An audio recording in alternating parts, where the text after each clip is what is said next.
Hello and good evening. Prayers for those caught up in the recent bomb attacks in Sri Lanka have been offered during a service of remembrance at the Buddhist temple in Milton, Keynes. Around 1,000 people of Sri Lankan heritage live in MK. They were joined by those from other faiths as well as the High Sheriff of Buckinghamshire. Several local people have relatives directly affected by the attacks. Inside us, we are all humans, we are all the same. And so this is why it's important for everyone to feel together and grieve. Everybody sent so many messages, so many flowers, and they came and personally visited and talked to us. And they're always asking what they can do, which is overwhelming support from the community.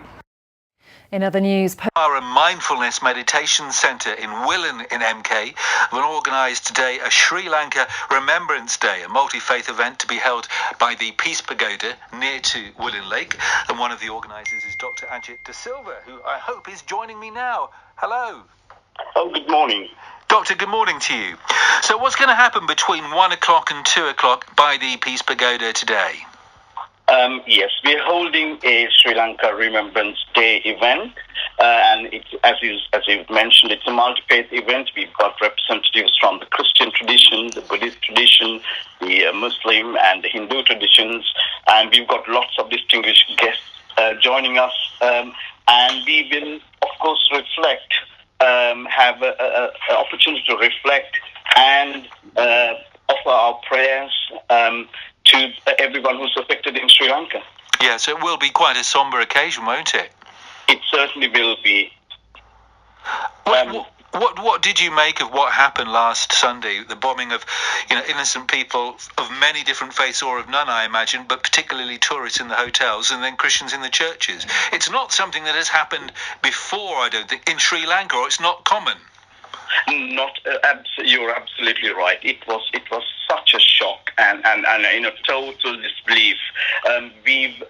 Unfortunately we've had a little history of several years of troubles for quite a long time. But since 2009, the communities had come together and we've enjoyed relative peace. And this came to total shock to a lot of people. However, I think there have been sort of rumblings throughout that period. The other worrying thing was that apparently it seems that the authorities, or some of the authorities, some of those in power, did get some prior warning that something was being planned, but it wasn't passed on to the relevant police departments or whatever. This is what we hear, and I get the same news as possibly you living over here, and this is what we've heard, and we think that they certainly were not performing their duties. So just take us through quickly the makeup, if you like, of the different ethnic groups within Sri Lanka, Doctor. The 70% what, Sinhalese and Buddhist, right? Well, approximately, that's right, yes. We do have a good multiracial, multinational community, multi-ethnic, I should say. And yes, we have about 70% people who are Sinhalese and Buddhists. We then have Sinhalese Catholics, a very significant part of the community. And then we have Tamil Hindu and Tamil Catholics. And obviously Muslims who possibly amount, I don't have exact figures to hand, but I'd guess somewhere around 6-7%.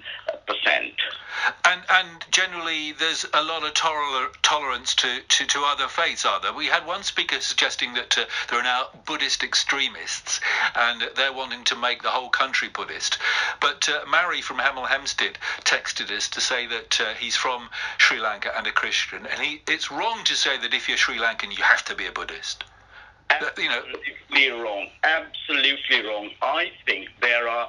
I think we as responsible citizens should be aware that when such an incident happens, there are a significant number of groups who have their own agendas and spread, if you like, take advantage of the opportunity and make comments which will only inflame situations. I think as responsible people, we ought to, at this stage, join hands, come together and pray for the affected people and spread the word of peace rather than pointing fingers and accusing others. Thank you so much for that, Doctor. So hopefully it's going to stay dry for you. And if you want to go to that Sri Lanka